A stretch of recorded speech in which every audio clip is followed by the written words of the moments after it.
ನಿನ್ನೆ RCB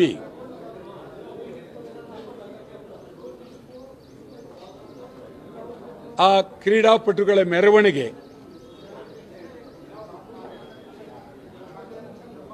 ಜನ 11 ಜನ ಸತ್ತದ್ದು,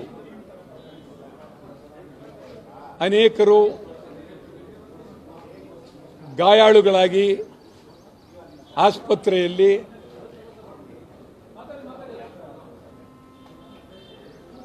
ಬಹಳ ಗಂಭೀರವಾದ ಪರಿಸ್ಥಿತಿಯಲ್ಲಿ ಇದ್ದಾರೆ. ಒಂದು ಕಡೆ ಸ್ಟೇಡಿಯಂ, ಇನ್ನೊಂದು ಕಡೆ ವಿಧಾನಸೌಧದ ಮುಂದೆ. ಇದು ವ್ಯವಸ್ಥೆ ಮಾಡಿದವರು ಯಾರು? ಸ್ಟೇಡಿಯಂ ವ್ಯವಸ್ಥೆ ಮಾಡಿದವರು ಯಾರು? ವಿಧಾನಸೌಧದ ಮುಂದೆ ವ್ಯವಸ್ಥೆ ಮಾಡಿದವರು ಯಾರು? ಆಮೇಲೆ ಇಷ್ಟೊಂದು ಜನ ಬರ್ತಾರೆ ಅನ್ನುವ ನಿರೀಕ್ಷಣೆ ಇರಲಿಲ್ಲ ಅಂತ ಸರ್ಕಾರ ಹೇಳ್ತಾ ಇದ್ದಾರೆ. ಇಷ್ಟೊಂದು ಜನ ಬಂದ್ಬಿಟ್ರು ಅಂತ ನಿರೀಕ್ಷಣೆ ಇರಲಿ ಇಲ್ಲದೆ ಇರಲಿ, ಸರ್ಕಾರದ ಜವಾಬ್ದಾರಿ ಪ್ರಾಮಾಣಿಕವಾಗಿ ನಾವು ಒಪ್ಕೊಳ್ಬೇಕಾಗಿದೆ. ಸರ್ಕಾರ ರಕ್ಷಣೆ ಕೊಡೋದರಲ್ಲಿ ಸಂಪೂರ್ಣ ವಿಫಲರಾಗಿದ್ದಾರೆ. ಇದು ಬಹಳ ಗಂಭೀರವಾದ ಪರಿಸ್ಥಿತಿ. ಸತ್ತವರಿಗೆ ಹೊಣೆ ಯಾರು? ಸತ್ತವರಿಗೆ? ಸ್ಟೇಡಿಯಮ್ಮ, ವಿಧಾನಸೌಧನ, ಸರ್ಕಾರನ? ನಿಮ್ಗೆ ಹೇಳೋದಾದರೆ ಆಂಬುಲೆನ್ಸ್ಗಳಿಲ್ಲದೆ ಕೈನಲ್ಲಿ ಸತ್ತವರನ್ನ ಹೊತ್ತು ಹೊರತರಬೇಕಾಯಿತು. ಯಾವ ವ್ಯವಸ್ಥೆ ಇಲ್ಲ, ಮುನ್ನೆಚ್ಚರಿಕೆ ಇಲ್ಲ. ಪೊಲೀಸ್ ಎಷ್ಟು ಬಂದೋಬಸ್ತ್ ಇರಬೇಕಾಯಿತು, ಅದರಲ್ಲಿ ಕಾಲು ಭಾಗ ಇರಲಿಲ್ಲ.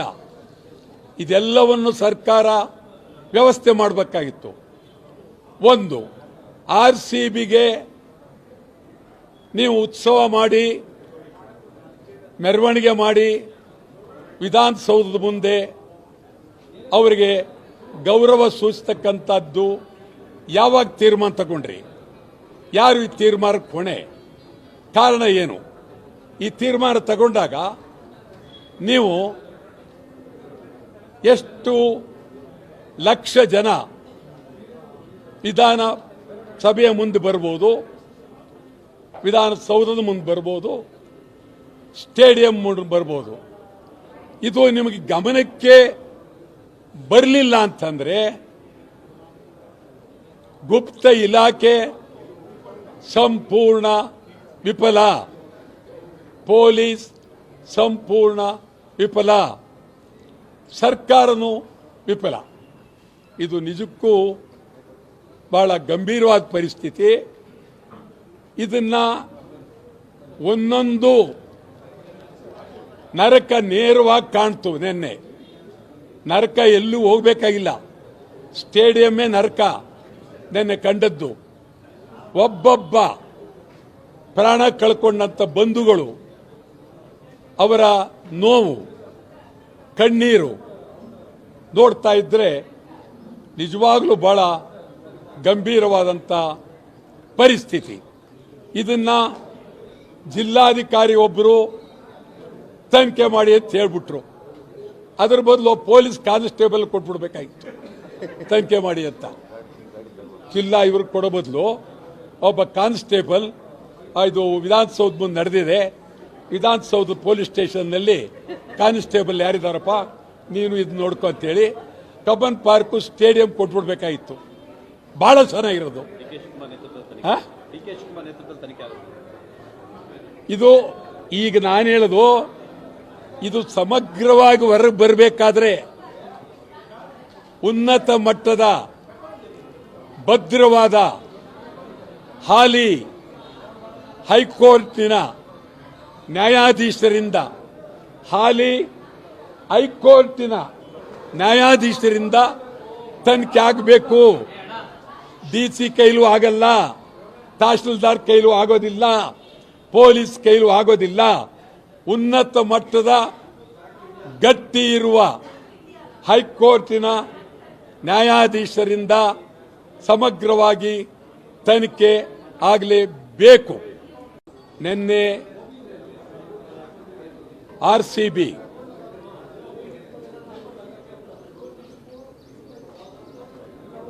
ಆ ಕ್ರೀಡಾಪಟುಗಳ ಮೆರವಣಿಗೆ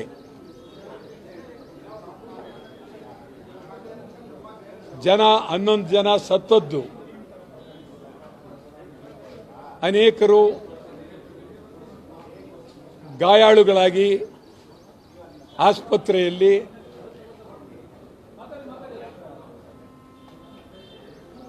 ಬಹಳ ಗಂಭೀರವಾದ ಪರಿಸ್ಥಿತಿಯಲ್ಲಿ ಇದ್ದಾರೆ. ಒಂದು ಕಡೆ ಸ್ಟೇಡಿಯಂ, ಇನ್ನೊಂದು ಕಡೆ ವಿಧಾನಸೌಧದ ಮುಂದೆ. ಇದು ವ್ಯವಸ್ಥೆ ಮಾಡಿದವರು ಯಾರು? ಸ್ಟೇಡಿಯಂ ವ್ಯವಸ್ಥೆ ಮಾಡಿದವರು ಯಾರು? ವಿಧಾನಸೌಧದ ಮುಂದೆ ವ್ಯವಸ್ಥೆ ಮಾಡಿದವರು ಯಾರು? ಆಮೇಲೆ ಇಷ್ಟೊಂದು ಜನ ಬರ್ತಾರೆ ಅನ್ನುವ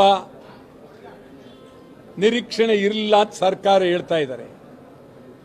ಇಷ್ಟೊಂದು ಜನ ಬಂದ್ಬಿಟ್ರು ಅಂತ ನಿರೀಕ್ಷಣೆ ಇರಲಿ ಇಲ್ಲದೆ ಇರಲಿ, ಸರ್ಕಾರದ ಜವಾಬ್ದಾರಿ ಪ್ರಾಮಾಣಿಕವಾಗಿ ನಾವು ಒಪ್ಕೊಳ್ಬೇಕಾಗಿದೆ. ಸರ್ಕಾರ ರಕ್ಷಣೆ ಕೊಡೋದರಲ್ಲಿ ಸಂಪೂರ್ಣ ವಿಫಲರಾಗಿದ್ದಾರೆ. ಇದು ಬಹಳ ಗಂಭೀರವಾದ ಪರಿಸ್ಥಿತಿ. ಸತ್ತವರಿಗೆ ಹೊಣೆ ಯಾರು? ಯಾರು ಸತ್ತವರಿಗೆ? ಸ್ಟೇಡಿಯಮ್ಮ, ವಿಧಾನಸೌಧನ, ಸರ್ಕಾರನ? ನಿಮ್ಗೆ ಹೇಳೋದಾದರೆ ಆಂಬುಲೆನ್ಸ್ಗಳಿಲ್ಲದೆ ಕೈನಲ್ಲಿ ಸತ್ತವರನ್ನ ಹೊತ್ತು ಹೊರತರಬೇಕಾಯಿತು. ಯಾವ ವ್ಯವಸ್ಥೆ ಇಲ್ಲ, ಮುನ್ನೆಚ್ಚರಿಕೆ ಇಲ್ಲ. ಪೊಲೀಸ್ ಎಷ್ಟು ಬಂದೋಬಸ್ತ್ ಇರಬೇಕಾಯಿತು, ಅದರಲ್ಲಿ ಕಾಲು ಭಾಗ ಇರಲಿಲ್ಲ. ಇದೆಲ್ಲವನ್ನು ಸರ್ಕಾರ ವ್ಯವಸ್ಥೆ ಮಾಡಬೇಕಾಗಿತ್ತು. ಒಂದು, ಆರ್ಸಿಬಿಗೆ ನೀವು ಉತ್ಸವ ಮಾಡಿ, ಮೆರವಣಿಗೆ ಮಾಡಿ, ವಿಧಾನಸೌಧದ ಮುಂದೆ ಅವರಿಗೆ ಗೌರವ ಸೂಚಿಸ್ತಕ್ಕಂಥದ್ದು ಯಾವಾಗ ತೀರ್ಮಾನ ತಗೊಂಡ್ರಿ? ಯಾರು ಈ ತೀರ್ಮಾನಕ್ಕೆ ಹೊಣೆ? ಕಾರಣ ಏನು? ಈ ತೀರ್ಮಾನ ತಗೊಂಡಾಗ ನೀವು ಎಷ್ಟು ಲಕ್ಷ ಜನ ವಿಧಾನ ಸಭೆಯ ಮುಂದೆ ಬರ್ಬೋದು, ವಿಧಾನಸೌಧದ ಮುಂದೆ ಬರ್ಬೋದು, ಸ್ಟೇಡಿಯಂ ಮುಂದೆ ಬರ್ಬೋದು. ಇದು ನಿಮಗೆ ಗಮನಕ್ಕೆ ಬರಲಿಲ್ಲ ಅಂತಂದ್ರೆ ಗುಪ್ತ ಇಲಾಖೆ ಸಂಪೂರ್ಣ ವಿಫಲ, ಪೊಲೀಸ್ ಸಂಪೂರ್ಣ ವಿಫಲ, ಸರ್ಕಾರನೂ ವಿಫಲ. ಇದು ನಿಜಕ್ಕೂ ಬಹಳ ಗಂಭೀರವಾದ ಪರಿಸ್ಥಿತಿ. ಇದನ್ನ ಒಂದೊಂದು ನರಕ ನೇರವಾಗಿ ಕಾಣ್ತು. ನಿನ್ನೆ ನರಕ ಎಲ್ಲೂ ಹೋಗಬೇಕಾಗಿಲ್ಲ, ಸ್ಟೇಡಿಯಮ್ಮೇ ನರಕ ನಿನ್ನೆ ಕಂಡದ್ದು. ಒಬ್ಬೊಬ್ಬ ಪ್ರಾಣ ಕಳ್ಕೊಂಡಂತ ಬಂಧುಗಳು, ಅವರ ನೋವು, ಕಣ್ಣೀರು ನೋಡ್ತಾ ಇದ್ರೆ ನಿಜವಾಗ್ಲೂ ಬಹಳ ಗಂಭೀರವಾದಂಥ ಪರಿಸ್ಥಿತಿ. ಇದನ್ನ ಜಿಲ್ಲಾಧಿಕಾರಿ ಒಬ್ಬರು ತನಿಖೆ ಮಾಡಿ ಅಂತ ಹೇಳ್ಬಿಟ್ರು. ಅದರ ಬದಲು ಪೊಲೀಸ್ ಕಾನ್ಸ್ಟೇಬಲ್ ಕೊಟ್ಬಿಡ್ಬೇಕಾಗಿತ್ತು ತನಿಖೆ ಮಾಡಿ ಅಂತ. ಜಿಲ್ಲಾ ಇವ್ರಿಗೆ ಕೊಡೋ ಬದಲು ಒಬ್ಬ ಕಾನ್ಸ್ಟೇಬಲ್, ಇದು ವಿಧಾನಸೌಧ ಮುಂದೆ ನಡೆದಿದೆ, ವಿಧಾನಸೌಧ ಪೊಲೀಸ್ ಸ್ಟೇಷನ್ನಲ್ಲಿ ಕಾನ್ಸ್ಟೇಬಲ್ ಯಾರಿದ್ದಾರಪ್ಪ, ನೀನು ಇದು ನೋಡ್ಕೊ ಅಂತೇಳಿ ಕಬ್ಬನ್ ಪಾರ್ಕು ಸ್ಟೇಡಿಯಂ ಕೊಟ್ಬಿಡ್ಬೇಕಾಗಿತ್ತು, ಬಹಳ ಚೆನ್ನಾಗಿರೋದು.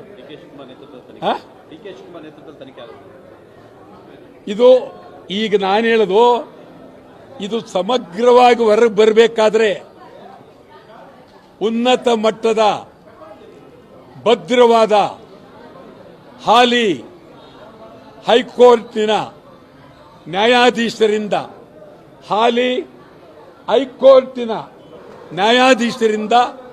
ತನಿಖೆ ಆಗಬೇಕು. ಡಿಸಿ ಕೈಲೂ ಆಗಲ್ಲ, ತಹಶೀಲ್ದಾರ್ ಕೈಲೂ ಆಗೋದಿಲ್ಲ, ಪೊಲೀಸ್ ಕೈಲೂ ಆಗೋದಿಲ್ಲ. ಉನ್ನತ ಮಟ್ಟದ ಗಟ್ಟಿ ಇರುವ ಹೈಕೋರ್ಟಿನ ನ್ಯಾಯಾಧೀಶರಿಂದ ಸಮಗ್ರವಾಗಿ ತನಿಖೆ ಆಗಲೇಬೇಕು. ಹೆಚ್ಚಿನ ವಿಡಿಯೋಗಳಿಗೆ ಪ್ರತಿಧ್ವನಿ ಯೂಟ್ಯೂಬ್ ಚಾನೆಲ್ ಸಬ್ಸ್ಕ್ರೈಬ್ ಮಾಡಿ, ಬೆಲ್ ಐಕಾನ್ ಕ್ಲಿಕ್ ಮಾಡಿ.